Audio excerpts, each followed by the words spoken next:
नमस्कार, मैं astrologer palmist नील नरेंद्र अपने इस वीडियो में आपका हार्दिक स्वागत करता हूं। और सबसे पहले करबद्ध आपसे प्रार्थना करता हूं कि यदि आपने मेरे चैनल को सब्सक्राइब नहीं किया है तो प्लीज़ उसे सब्सक्राइब करें और साथ में जो बेल बटन है उसे प्रेस कर दें, जिससे आने वाले वीडियोस का नोटिफिकेशन आपको मिल सके। साथ में यदि वीडियो का कंटेंट आपको पसंद आता है तो उसे लाइक, शेयर और कमेंट करें। और देखिए, मैं हमेशा कहता हूं कि अगर चीज़ आपको अच्छी लगे और आप उसे आगे शेयर करते हैं तो निश्चित तौर पर सामने वाले व्यक्ति को जो लाभ मिलता है उतना ही सौभाग्य आपको भी प्राप्त होता है। तो आज का विषय है हमारा थंब के ऊपर। ये मैं स्पेसिफिक वीडियो बनाने जा रहा हूँ, यानी हमारे हाथ के अंगूठे पर जो लाइंस होती हैं उन लाइंस का क्या महत्व है, और हम हमारे अंगूठे में उन लाइंस, अगर हमारे हाथ में वो लाइंस बनी हुई हैं तो वो हमारे जीवन में हमें क्या परिणाम देगी, इसके बारे में आज मैं आपको एक बहुत छोटी लेकिन बहुत महत्वपूर्ण जानकारी आपको देने वाला हूँ। सबसे पहले देखिए, अगर हम बात करें अंगूठे की, तो अंगूठे के बारे में मैं 2-3 चीज़ें आपको बहुत क्लियर बताना चाहता हूँ।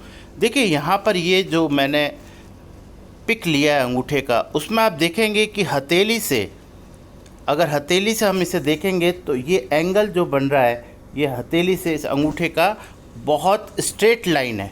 हथेली के साथ इसका जो जॉइंट है वो बहुत स्ट्रेट है, यानी कि ये अंगूठा जो है वो पाम में बहुत नीचे की तरफ प्लेस्ड है। यानी पोजीशन ऑफ द थंब जो है वो बहुत ही, इसको हम बहुत ऑस्पिशियस बोलते हैं।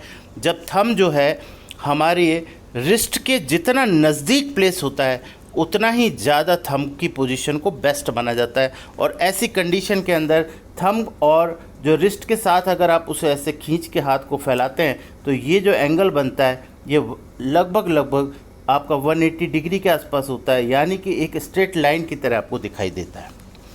द सिचुएशन और the position of this kind of thumb you can say is very auspicious according to the palmistry। अब देखिए, दूसरी सेकंड चीज़ जो सबसे इम्पॉर्टेंट होती है थंब में, वो होती है थंब का जो अपर पोर्शन है। ये अपर पोर्शन हमारी palmistry के आधार पर किसी भी व्यक्ति के बारे में बहुत सटीक जानकारी देता है। देखिए, अगर यही पोर्शन, जिसको हम फैलेंज बोलते हैं यानी पर्व बोलते हैं, यानी first phalange of the thumb, यानी अंगुष्ठ जिसे हम कहते हैं, अंगूठा भी जिसे हम बोलते हैं, अंगूठे का पहला फैलेंज को देख करके हम किसी भी व्यक्ति के बारे में बहुत आसानी से बता सकते हैं। जैसे कि इस पिक के अंदर आप देखेंगे कि फर्स्ट फैलेंज में जो देखेंगे आप, this is the first phalange, यानी ये जो लेंथ मैंने खींची है, यानी इस लाइन से ऊपर के हिस्से को हम फर्स्ट फैलेंज कहते हैं।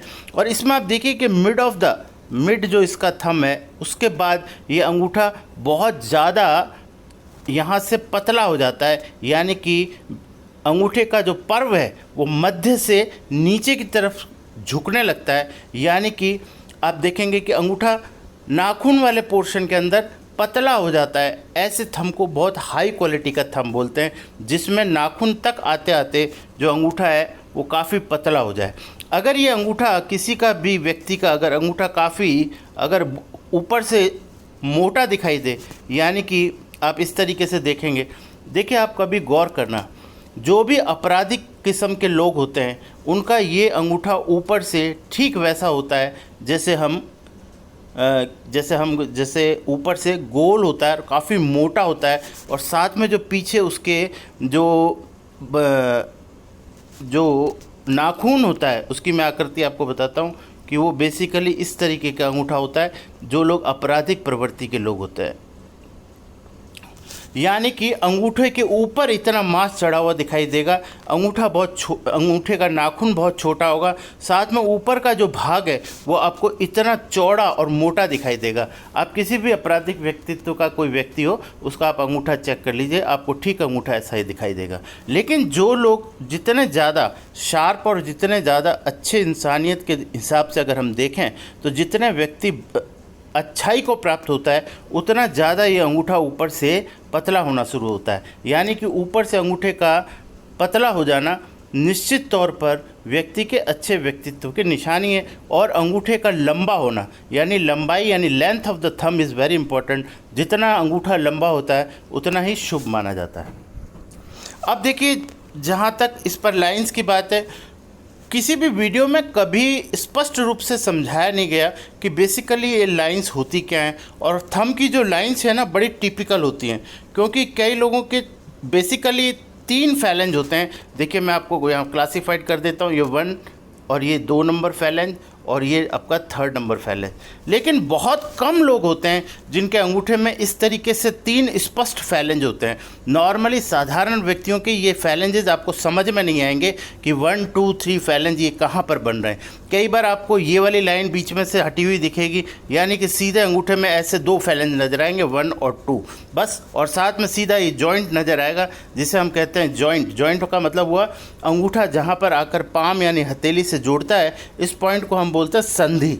संधि मतलब द जॉइंट, एक तरह से आप ये समझ लीजिए, संधि स्थान कहते हैं हम इसको, जहाँ पर अंगूठा जो है हथेली से आकर मिलता है। तो ये जो स्पेस, ये जो स्थान मैंने आपको बताया, ये बेसिकली संधि है, यानी कि जॉइंट का प्लेस है। ये 3rd नंबर फैलेंज है, उसके ऊपर ये 2 नंबर फैलेंज है, ये 1 नंबर फैलेंज है। यानी इस तरीके से क्लासिफिकेशन होता है, जो कि इस पिक के अंदर बहुत स्पष्ट रूप से आपको दिखाई दे रहा है। अब मैं आपको रेखाओं के बारे में बताऊंगा।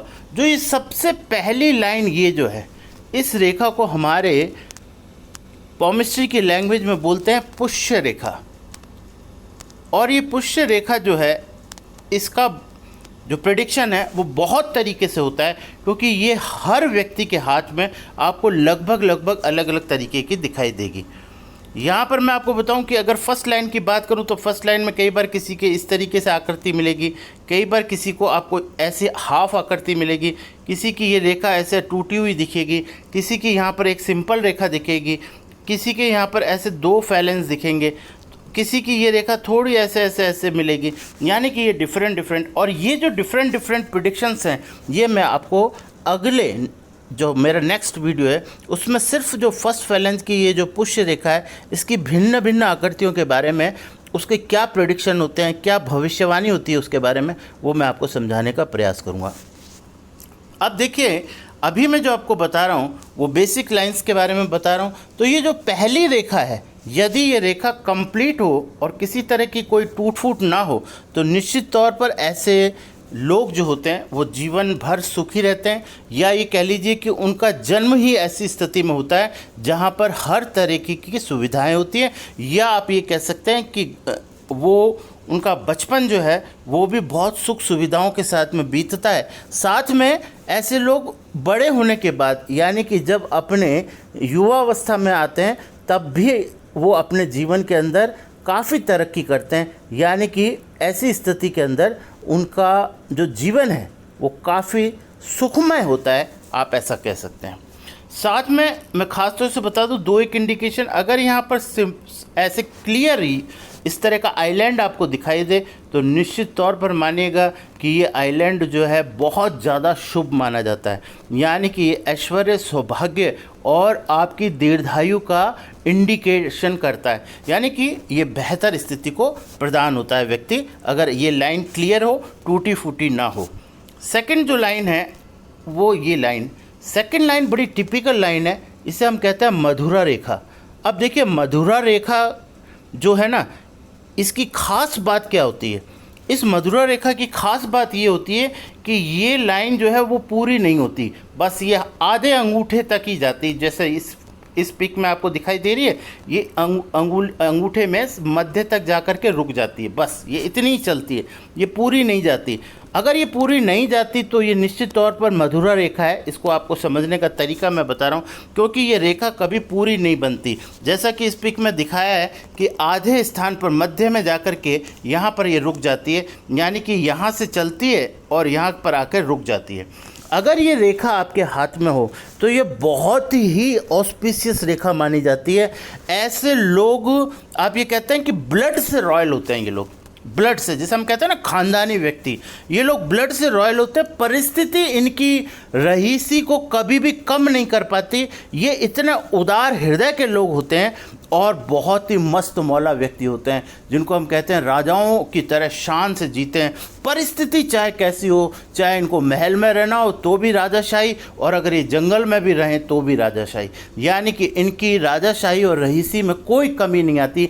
ईश्वर इन पर इतना मेहरबान होता है, इनके व्यक्तित्व इतना प्रभावशाली होता है कि ये हर स्थिति के अंदर आपको फुलफिल नज़र आएंगे। यानी अपने जीवन से ये कभी शिकायत करते हुए आपको नज़र नहीं आएंगे। परिस्थिति कैसी भी हो, इनका अंदाज जो होता है वो हमेशा रईस व्यक्तियों की तरह होता है। यानी कि एक कहते हैं ना, ब्लड से रॉयल होता है।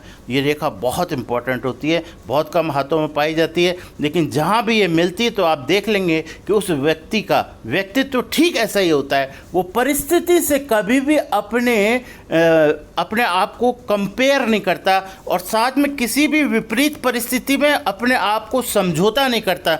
समझौता इन द सेंस कि अपने डिग्निटी को नहीं गिराता। उसकी जो आदत, उसका जो अंदर जो उदार हृदय है, वो उसका ठीक वैसा ही रहता है, चाहे उसके पास संपत्ति हो या ना हो। यानी कि ये वो लोग होते हैं कि अगर इनकी थाली के अंदर 2 रोटी हो और अगर कोई व्यक्ति दोनों ही रोटी इनसे मांग ले तो ये देने को तैयार हो जाते हैं, चाहे ये खुद भले ही भूखे रह जाएं। इनकी प्रवृत्ति ये रहती है, उदार प्रवृत्ति होती है, यानी अपने पास जो कुछ भी है उसे देने के लिए सदैव तत्पर तैयार रहते हैं। यानी कि किसी की रोटी छीनना तो बहुत इनके स्वभाव में है ही नहीं, यानी अपने हिस्से की रोटी भी लोगों को देने की का ये मादा रखते हैं। ऐसे रईस प्रवृत्ति और उदार प्रवृत्ति के लोग होते हैं, और ऐसे लोगों को तो निश्चित तौर पर सलाम करना चाहिए, क्योंकि इनकी जो व्यक्तित्व है वो बहुत प्रभावशाली होता है। अब देखिए, इसके बाद मैं जो तीसरी रेखा की बात कर रहा हूँ वो रेखा भी काफ़ी इम्पोर्टेंट है। यानी कि इसे हम कहते हैं थर्ड लाइन, जिसे ये लाइन है, थर्ड लाइन होती है। ये एक तरीके से इसको हम बोलते हैं मंदरा रेखा, और ये इंडिकेशन है कि अगर ये हाथ में आपके स्पष्ट और पूरी हो तो निश्चित तौर पर मानिएगा कि आपकी लाइफ के अंदर ट्रैवलिंग, जिसको हम कहते हैं, यानी यात्राएं जिसे हम कहते हैं, ये बहुत ज़्यादा बढ़ जाती हैं। यानी ऐसे लोग यात्रा करके अपने जीवन में धन की प्राप्ति करते हैं। उसके बाद जो रेखा आती है वो रेखा आती है जिसे मैं बताना चाहता हूँ यहाँ पर, ये होती है मन रेखा। इसको बोलते हैं मन रेखा। ये रेखा बड़ी टिपिकल है। और मन रेखा का मतलब क्या होता है, ख़ास तौर से यदि हम बात करें पुरुष की, क्योंकि देखिए ये जो पिक है ये राइट हैंड का पिक थंब है, और राइट हैंड का थंब पे मैं डिस्कशन कर रहा हूँ। इट मीन्स कि ये जो ये पिक है ये मेल पर्सन का अंगूठा है, यानी कि पुरुष का दायां अंगूठा, जिसके ऊपर मैं ये वीडियो बना रहा हूँ। ऐसे लोगों का वैवाहिक जीवन के सुख को दिखाती है। साथ में ऐसे लोग जो होते हैं वो काफ़ी ज़्यादा, मतलब इन लोगों का एक तरीके से लेडी लक होता है इनका। मतलब जिनकी ये रेखा मिलती है उनके जीवन में महिलाओं से इनका भाग्य चमकता है। इसे हम कहते हैं लेडी लक, जैसे हम कहते हैं ना लेडी लक। यानी कि इनके जीवन में तरक्की का जो कारण बनता है वो बार बार कोई ना कोई महिला आकर इनके जीवन में इस तरीके से पॉजिटिविटी को लाती हैं कि जिनकी वजह से इनका भाग्य उदय जो होता है उसका जो कारक होता है वो महिला होती है। महिला वो माँ भी हो सकती है, बहन भी हो सकती है, पत्नी भी हो सकती है, या आपकी कोई मित्र भी हो सकती है, जो भी है। लेकिन लेडी लक इनका बहुत पावरफुल होता है, और जीवन में ये जब भी तरक्की करते हैं तो इसकी वजह से करते हैं। तो आज मैंने आपको प्रमुख 4 रेखाओं के बारे में बताया। पहली थी हमारी पुष्य रेखा, दूसरी थी मधुरा रेखा, तीसरी थी हमारी मंदरा रेखा, चौथी थी हमारी मन रेखा। तो इस आधार पर मैंने इसके अंदर आपको प्रमुख 4 रेखाओं के बारे में बताने का प्रयास किया। यदि ये कंटेंट वीडियो का आपको पसंद आया हो तो इसे शेयर कीजिएगा। साथ में अगर आपने मेरे चैनल को सब्सक्राइब नहीं किया है तो प्लीज़ उसे सब्सक्राइब करें। Thank you very much. Radhe Radhe.